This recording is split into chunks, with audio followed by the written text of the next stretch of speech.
In regards to your social media marketing plan, which for you guys as an assessment item, you have both a report and a presentation.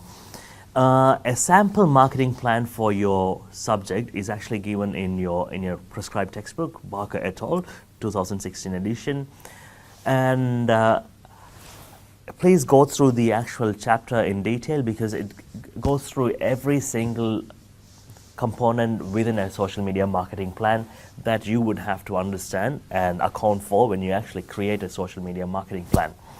So the first component, if you look through that, is an executive summary, which is basically an executive summary of you introducing the business, the product, and the findings of your actual report in a very succinct manner.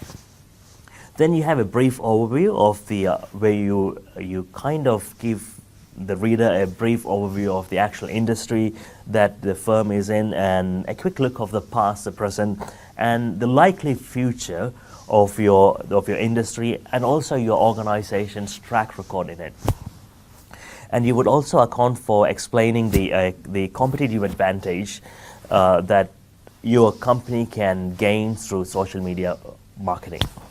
Then you have to account for the social media presence. You'll have to think about a lot of different metrics, and you'll have to account for or explain your social media presence of your selected organization based on these metrics. I'll go through these things in your lectures. Please do attend your lectures. Then you'll have to account for a competitive analysis, which basically is an analysis of your competition, and you will have to think about it from a social media perspective too.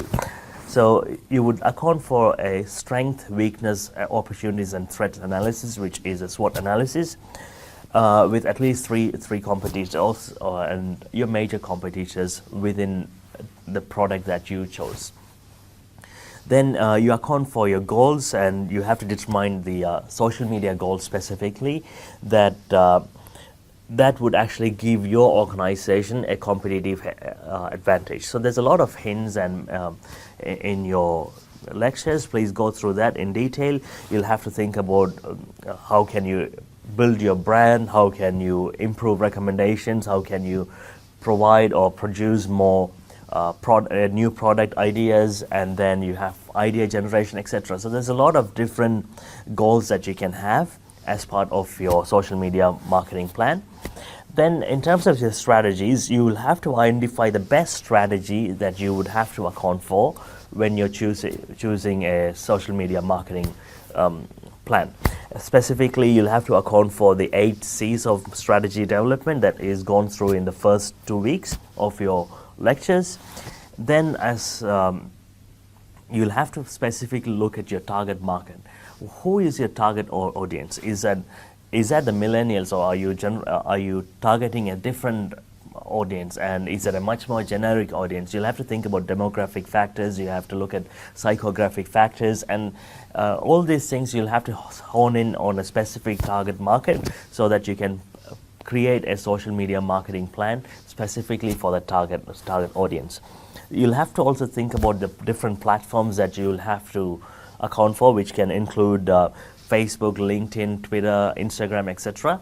I mean, you can choose any platform, but you would have to justify your choice of your platform, and a good way to do it is using your honeycomb framework.